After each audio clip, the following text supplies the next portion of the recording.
Well, this your favorite nephew cousin, right? Back with that Monday motivation. Jump right to it. Before that, I was telling y'all yesterday in that Sunday school message. Um, Basically being the best you in everything you do, being your best in everything you do. From now on and stuff like that. But today, I'm gonna jump into it. A few people felt that message, but I'm gonna jump into it and tell you. Listen, listen to this Monday motivation. Have standards and then have expectations. I know my background a little loud. I'm sorry. Have standards and have expectations. I ain't gonna hold y'all too long, but it's one of those things where like having standards and expectations will kind of get you a lot further. That a lot further, and then if you have standards, everybody can't get to you. You won't always be in bad situations. People won't feel like they can come to you whenever, and you can't come to them, vice versa. It's like having standards will really probably keep you out of trouble. Having standards will have you, not losing your life, not being in jail, not falling for anything, right? Any and everything, but having standards, yeah. It's like I can go deep into that, but having standards and expectations, because a lot of people, I look at it like this: we talk about expectations so much, oh, what something what we expect from people or what people expect from us, this, that, and the third. But it's just like, okay, yeah, you have expectations, but what if they don't meet those expectations? That's why those standards need to be in the place to, coexist and be like, hey, yeah, according to these expectations, yeah, we standing on what we said, because like people get it twisted, people get it fucked up, you know, feeling like because like people will try to guilt trip you for having standards. You ever notice that? Or having standards or expectations, it's like those people you gotta fucking watch out for.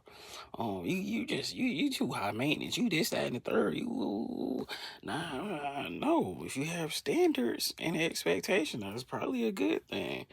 Everybody probably can't pull a wool over your eyes. Everybody can't get over on you. Everybody can't make a fool out of you. So, probably need to go back to that, y'all. Like, seriously, having standards and expectations.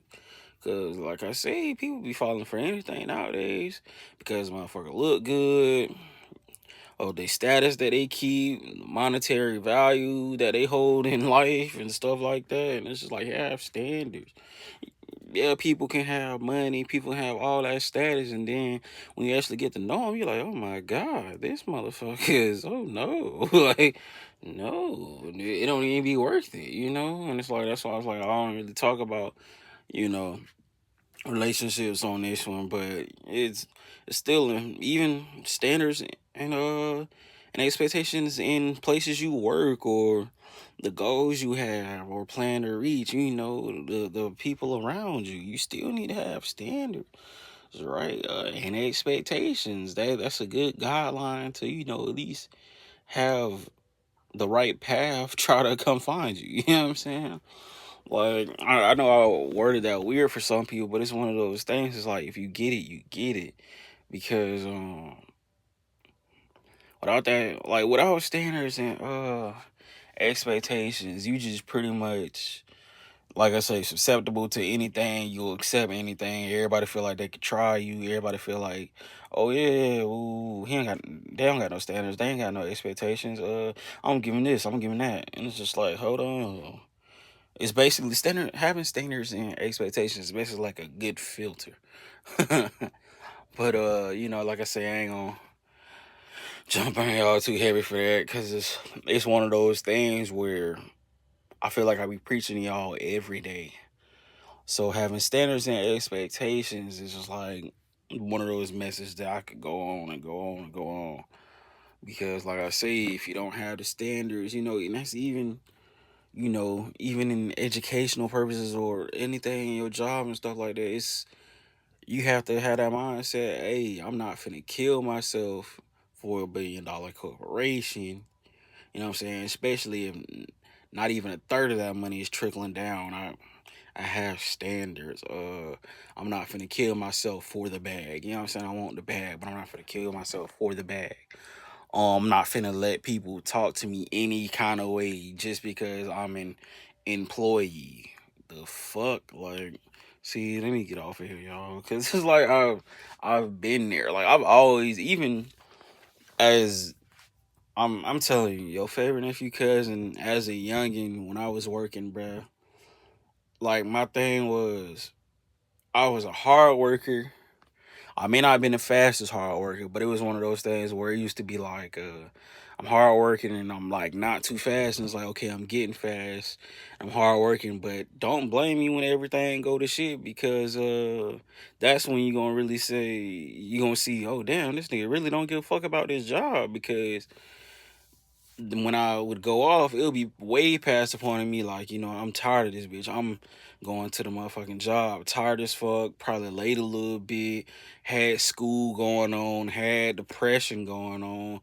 And I ain't even in the relationship. And, it's like my whole situation was one of those things where it's like, I don't give a my mindset was, I don't give a fuck who you are. Talk to me like you got some damn sense, right? I don't give a fuck how big them britches is. Like I never, that was just me. Like you could talk to me like we have some sense. You're not finna yell at me. I'm not your fucking child. Because nobody else ain't gonna say shit to you, but I will. Or I'll just chalk it up as, hey, I can go home, right? And I'll never forget. It was plenty of times where, and it was crazy, and I still had a job, because it's like, bruh, like I was a good worker, hard worker, but it's just like some days it's like, bruh, you're not finna talk to me like that. And what's crazy, my managers was all let me come back the next day or whenever like my next shift was. It was so funny. Like I remember I was working at the dealership, and the GM, she's basically GM. That was like in later years. It was like a Saturday. I'm gonna tell y'all this and I'm gonna get off. And it happened before, it happened before too, but this was like, I would say, the latest one. Yeah, I was working at a dealership, and it was a Saturday morning. I was running a little late. I was going, like, I'm talking about going through shit. Like, I'm talking about going through shit, y'all. So I get in there, I'm working, I'm kind of dragging, My GM, she kind of always kind of like bitchy. Like, that's just who she is. Like, and it's just like, okay, cool. So I was ignoring it for like that first hour. And then, like, she had asked me something. And then how she asked me, I was just like, no comment. And then, like, she was like, kind of like fucking with me again. And I was like, man, okay, whatever. And then eventually she just like started yelling at me or some shit. And I was like, hey, I'm gonna be honest. You doing all this shit, I can go home. She was like, okay, go home. I was like, bet. And then I went the fuck home. I went the fuck home. And everybody thought I was fired, but it was just like, nah. I just went the fuck home. Went the fuck home for that day, and I was cool because it was Saturday, and it was like, I ain't really like working Saturdays anyway. I really was supposed to be on a schedule to where I used to have to work one Saturday a month, but I wasn't in my own area yet, so I couldn't. So like I literally was like, I was like, hey, you doing? Hey, I'm be honest. I can go home. I ain't with this shit. She's like, okay, go home. I was like, all right, bet.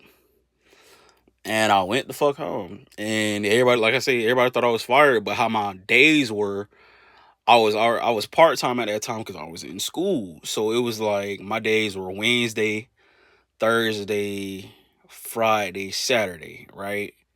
And then I was off for the rest of the week because off day, and then I had school. So everybody thought I was fired because I had went home, and then sure enough, Wednesday I just came back, and everybody was looking crazy, like, "Oh my god, I thought you were fired." I was like, "No, I just went home."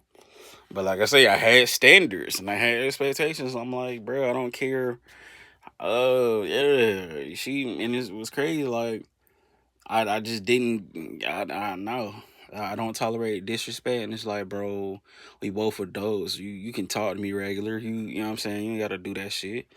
Man, I guess she respected that shit, but it was one of those things, bro. You're not finna no. I fucking go home. Like, And that, like I said, I'm gonna get out of here probably in a little bit, but that wasn't the first time that happened to me. I'm not saying everybody can do that shit, but I just know the type of person I am.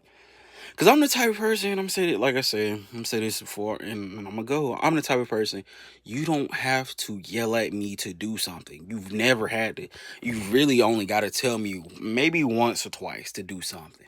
I've always been like that, and I think that's why I've never went to the military. Cause it's like, bitch, you're not finna yell at me at 4 in the morning. No, you're not finna do that. Fuck no. Yeah, and your breath that hot? Hell no. Your breath smell like broiling motherfucking, I don't know, broiling pecan shells. If you don't sit the fuck down, like, no, yeah, I was just always been like that. Like, you don't have to yell at me to get me to do anything, right? All you gotta do is tell me one. I was never that. Now my brother on the hand, that's a whole different story, right? Gotta tell that motherfucker. All right, but anyway, have standards and expectations. That's the one. Monday motivation.